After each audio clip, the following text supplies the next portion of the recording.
to also include, as part of the contractor's direct responsibility to develop, much like they do for a construction contract, a traffic plan. While in most instances it's not an incredibly big deal, if the structure gets particularly large and is particularly close to streets, then we'll be paying more attention to that. Mrs. Salamaya had asked that we try and develop an ordinance, and that's, I'm leaving the best for the end. And that's where the sticky part comes.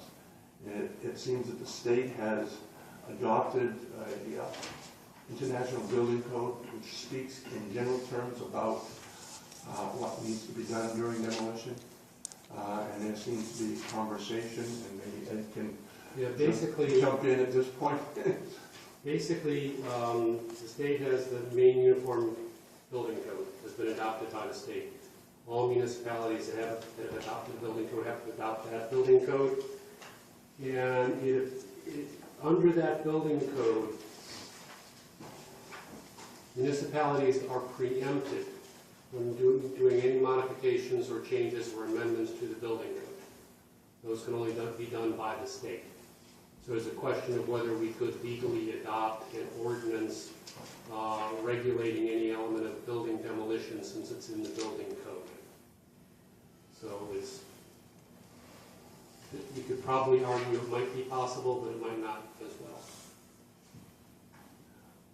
I guess the intent, and Ms. Sotomayor correct me, was to first recognize that we think the city is doing a very good job on how we do demolition.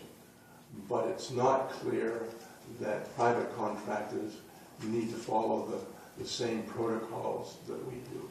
And there was an interest in institutionalizing something and documenting something, that when a contractor came in, they would have a rule to follow that would make sure that water is applied during the demolition, the active demolition and the removal of the materials, and to make sure that safety is a concern, and to mitigate as much lead dust as possible.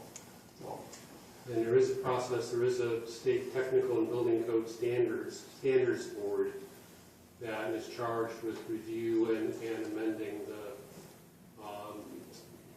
state code. So I mean, there is a mechanism that could potentially be pursued by requesting that board establish clearer standards. I'm assuming that the primary concern is dust control. Yeah. Matt? Yes. I have a number of thoughts, and first I just want to say I'd like to make sure we give a little bit of time at the end in case public has input as well. I think this is a very good start. I think there's three different parts to this, as you kind of just identified. Just to summarize again, there's working on our bid language is sort of one place where we can be working to make a difference. There is the question of institutionalizing the bid language, at the policy level within the city. Again, just so that it's not simply something a decision that's being made by the staff in place at the moment, but that there's on the books that the city sort of recognizing, whenever we're doing this kind of work, whoever is in charge of the bidding process and overseeing it, that they're making sure to include these terms, just to try to add to the internal institutional memory. And then the third issue is this question of private demolitions that this city is not overseeing in terms of the bidding process. I think in terms of working on the language within city bids, all three suggestions you have here are good ones. I think it would be good to maybe have a meeting that includes the Housing League and specifically works closely with our Public Health Committee's led subcommittee to work on this more specific recommendations in terms of dust